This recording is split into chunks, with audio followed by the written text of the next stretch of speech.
औज़ु बिल्लाहि मिनश्शैतानिर्रजीम बिस्मिल्लाहिर्रहमानिर्रहीम सल्लल्लाहु ताला अला हबीबिही मुहम्मदिन व आलिहि वसल्लम। मोहतरम ख़वातीन व हज़रात, अस्सलामु अलैकुम।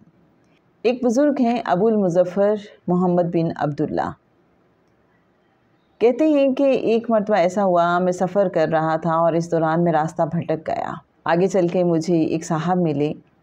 मेरे दिल में ख़याल आया, हो ना हो ये हज़रत खिज़र अलैहिस्सलाम हैं। कुछ देर बाद एक और साहब ने हमें ज्वाइन कर लिया। मैंने हज़रत खिज़र अलैहिस्सलाम से पूछा, क्या आप खिज़र हैं? उन्होंने कहा, जी मैं खिज़र हूँ। मैंने पूछा कि ये जो दूसरे साहब हैं ये कौन हैं? उन्होंने कहा, ये हज़रत इलियास अलैहिस्सलाम हैं।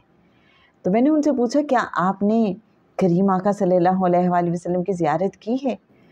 तो उन्होंने कहा, जी बिल्कुल की है। तो मैंने कहा कि अच्छा, मुझे आका सल्लल्लाहु अलैहि वसल्लम के रेफरेंस से कोई ऐसी हदीस आप बयान कीजिए कि जो मैं दूसरों से बयान कर सकूं। तो उन्होंने मुझे बताया कि हमने करीम आका सल्लल्लाहु अलैहि वसल्लम से ये सुना है, जो शख्स मुझ पर दुरूद पाक पढ़े उसका दिल निफाक से इस तरह पाक किया जाता है जिस तरह से पानी से कपड़े को पाक किया जाता है। और जो शख्स सल्ले अला मोहम्मद पढ़ता है तो वो अपने ऊपर रहमत के 70 दरवाज़े खोल लेता है।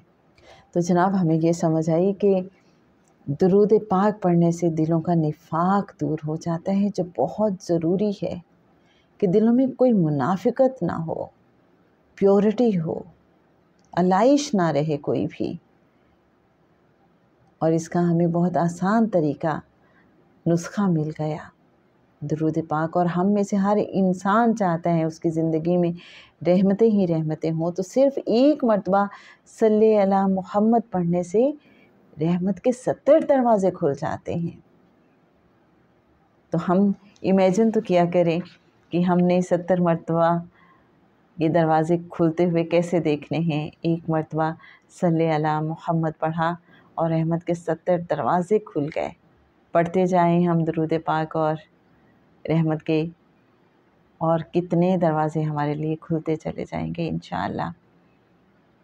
और ज़िंदगी पुरबहार होती जाएगी, पुरसकून होती जाएगी, और आका सल्लल्लाहु अलैहि वसल्लम से कुर्ब वाली होती जाएगी। अल्लाहुम्मा सल्ली अला सय्यिदिना व मौलाना मुहम्मदिन नबीजिल उम्मीजिल करीम व अला आलिहि व अस्हाबिहि व बारिक व सल्लिम।